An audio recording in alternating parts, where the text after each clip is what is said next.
I'm going to be a fat, middle-aged businessman who's got armour because he can afford it. Hello, time travellers. Hello, time travellers. Hello, time travellers. So Yes. today, nice little idea for us today, Ed. Yes. Where would you go for the best hat and why? What's one of your favourites? Hats questions. History, for me, is really driven about hats. I love hominids, but hominids have poor hats, it must be said. I have travelled through prehistory looking for the perfect hat. You get to the Ice Age, they've got hoods and things, great, but it's not a hat. But it's the most beautiful question. There are endless, wonderful, amusing, and gorgeous hats throughout history. One I particularly like, Kurds. The Kurds are shown on Persepolis on the carved relief of the Palace of Darius, wearing these big round hats, and they still wear them up until about the 1930s, and I think they still wear them as sort of folk costume. Big hats. Kurds have the same hats forever, and I think that's great. I'd like to go and see some Kurdish hats. Oh dear. He's a little bit wrong there. It's not Kurds, it's the Lurs from Luristan. They're related to the Kurds, but they're not Kurds. They've been wearing the same kind of felt hat for about 2,500 years at least. So sorry about that. He sometimes forgets things. Nah, see, that doesn't do it for me, because what's the point of travelling if they're still wearing them now? Pick me a hat from the past that you've been to and tell me why. What do I... Oh, well... You're going to like this one. Yeah. It's a bit dusty from the journey, I'm afraid. A bit spidery from the journey. Oh, where's that one from? It's a lady's cloche hat from the late 20s, early 30s. It was a few years old when I acquired it in dubious circumstances some years ago. I like the cloche. The cloche tells a story. It's that wonderful sort of liberation of the post-Great War years, where ladies... So you think of Edwardian hats. Ladies wore big hats, feathers and all that kind of stuff. The cloche is a symbol of the liberation of young ladies. But it's still an era where... where they wore gloves. Ooh. And I think what happens after the cloche is excited, you get to the late 30s, and the wartime generation, my wife's grandmother was typical of this, she wouldn't see ladies with gloves, hats, or long hair. They were symbols of the old days. But the 20s are the beginning of that. They're the beginning of change. And the cloche typifies it for me. What about you? Well, I got this one from the 20s. This one I picked up in Quebec in 1929. Now, Very 29 nice. is a good and bad year for Quebec. If you've been to Quebec, big building called the Price Tower, nearly finished. That's coming on quite well. And I thought, what's the best way of seeing Quebec? Well, become a chauffeur. And so this is my chauffeur's hat, and in the middle there is the chauffeur's license. You actually got a license plate for your hat. So I thought that was quite nice, but unfortunately picked the wrong year here. The huge economic crash of 29 lost my job. End of that one. Show us the license, because usually on a chauffeur's hat, you know that cockade they have with the black ribbons round? That's the badge of the Savoy royal family, isn't it? Or is it the Bourbons? This one's a Canadian one. It just has its license badge. There's no cockade. But that means you're missing out on telling the chauffeur's hat cockade story, which is an exciting story. But by not doing that, you're making it doubly exciting, because everyone would expect, he's going to tell me the cockade chauffeur's hat story. But no, you tell a Quebec taxi driver's license story. That's beautiful, Mark. Thank you. Thank you. What is this one? I think that's a waste paper basket. Well, that was my problem. You see, picked this up in 18th century England and thought, what a beautiful hat. And turns out it's a cheese sieve. But that didn't go very well at all. And what do you do? You just let the cheese drain out? Just a sieve. It's not as exciting as I thought. That was a whole journey wasted, wasn't it? So you're there mooching around in the 18th century. You see a cheese sieve, possibly a bit curdy way, if I get the terminology right, and you think, I'll have that to shove on my head. Well, it was on the market stall the other way up. I see, right. That's why it looks so clean. Could you model it for us? Yes. That's the best way of wearing a cheese sieve.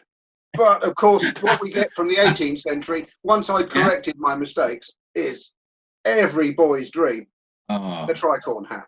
It's not everybody's. I don't like the 18th century. I know you love it. I know it's your favourite period, but I don't like the tricorn. You take those wonderful floppy Civil War hats and you tee the sides up, and then you all start wearing pink and makeup, taking snuff and falling over in the street. And what's wrong That's with why that? you like it. Yes, it's my idea of a good Saturday night, darling. It's fantastic. Well, we should do that in a future episode. A fantastic night out in the 18th century. I think that'd be a lovely one. Most people know this is a three-cornered hat or a three-cocked hat. Let's not forget this is just another version of the cocked hat. Always get to laugh at. Yeah. When do they appear? Because you get them like sort of Marlborough and sort of late 17th century Queen Anne. When do they sort of... why do they start doing it? Why do they take a perfectly... You see, because if you go back a generation, they're just starting to tip one side up.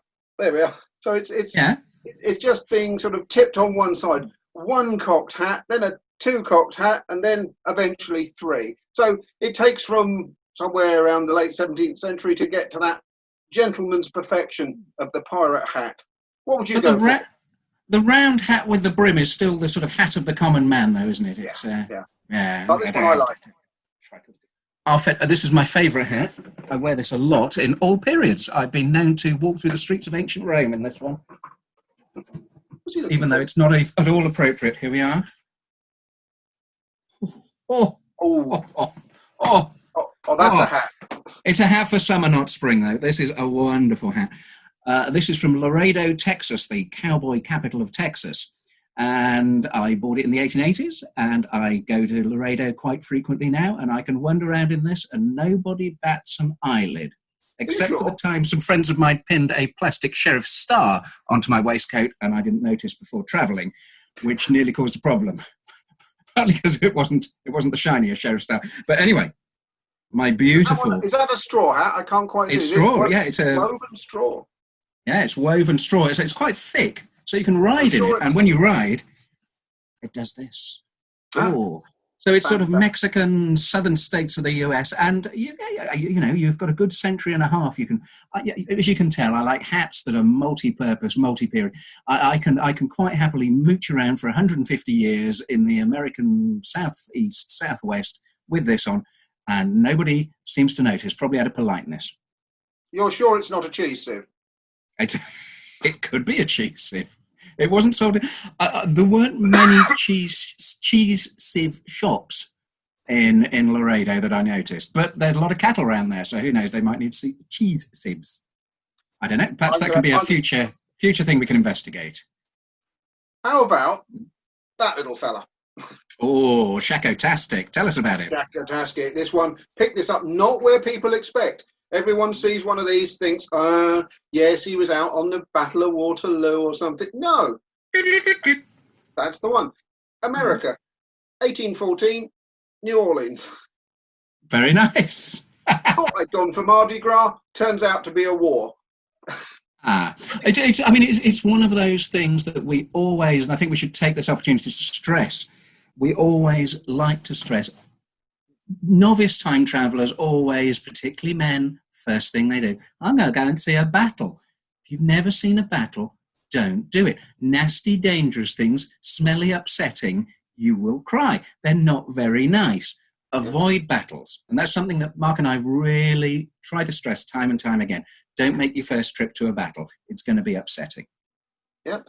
So this one, all we did, ponce around the streets of New Orleans, job done. Yeah. My only problem with this is it's so tall that it doesn't fit anywhere, especially when you're walking under doors. Makes me 7 foot tall when I'm stood up, and all I do is get through about 6 feathers a day as I lose them on door frames.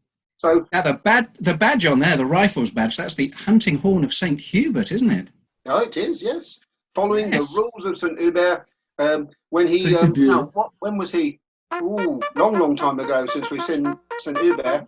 He's the one that was stopped from shooting a deer because he saw the deer had a crucifix. This is the universal sign language for the legend of St. Hubert. St. Hubert found a deer that had a crucifix between its antlers. Yeah. and didn't kill it, so got to be a saint. He also, But that's a bit earlier than your hat. it But is. the badge, his hunting horn, because he was a huntsman, Mm. gets to become the badge of light infantry because they are Jaegers, are the original German ones. They're huntsmen. So they adopt a hunting horn as their badge. It's all So, beautifully convoluted. but Mm? following our advice, I made damn sure Yeah. I didn't get anywhere near a battle, so it didn't really matter. Good, good. Yeah, I think wandering around after a battle is upsetting enough. Yeah. But Yeah. none of that nasty shooty noise. I don't like that. So, No, have you got an absolute favourite though? Go on then. Pull out the favourite. Several here. It's rather similar to your taxi driver. Mm. Oh, British Railways grease top.